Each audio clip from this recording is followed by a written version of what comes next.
As many of you know, we are starting the political rallies very, very soon. But right now, the atmosphere is electrified, it's all charged.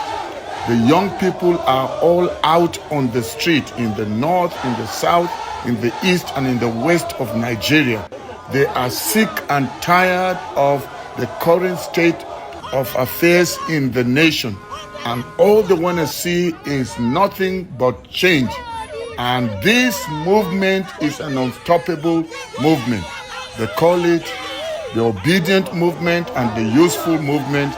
They want to be obedient and they want to be useful. And no one can stop them.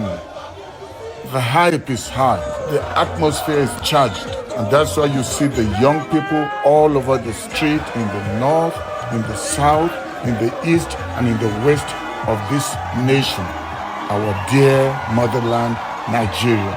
And it's so exciting to see what's going on. I've been doing a lot of broadcasts, and I want you to check some of my previous broadcasts on my channel. I'm sure you will have a lot to learn from. And we know that there's a current movement, especially among the youth. They are just sick and tired of the condition of living in the nation, the state of the affairs of the nation. There's so much insecurity, so much uncertainty. Many of them have graduated from different universities but do not have jobs. The universities have been closed for so many months. ASU has been on strike. And the government, instead of agreeing with them on what their demands are, the government is giving the excuse of no money. But then that's an irony. I mean, how can you convince us that there's no money with all the corruption that we see, the embezzlement and the misappropriation of funds and the resources of the nation that we see? And so how is anybody going to be convinced that you actually mean well? So this is the state of our nation. So the young people got so sick and tired, they decided they're not going to join any political party. They checked all the different candidates. And so what did they do? They decided they're going to join a particular candidate that they felt has a vision and has a heart for them. A person that is not partisan, a person that is not corrupt, a person that has a desire to see change, that wants to bring transformation in the nation. So who did they opt for? They opted for Peter Obi and his running mate, Ahmed Getty. And so they are now all rallying around them, spending their own money.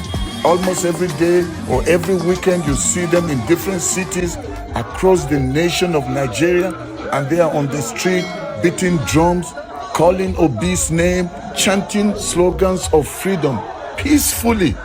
They are not disrupting the peace of anyone. You see them on the street serving each other, helping each other, holding banners, and all they are doing is saying, we are sick and tired of leadership that is not advancing the nation. Looking at the state of security, where bandits have taken over everywhere. Wherever you go, people are being abducted, people are being kidnapped, and ransoms are being demanded from people. So from the little that people have, they still have to pay ransom. Nobody can trust the politicians, the established politicians.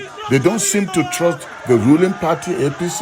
They don't seem to trust PDP that was there before APC came in. And don't forget, when PDP was there, people were tired of corruption. There was a merger of different political parties. That is how they formed APC. And you know, even Buhari went on the street. Many governors went on the street and protested. And we know what happened. We remember the riot of 2011. It was still part of the frustration that people had for bad governance.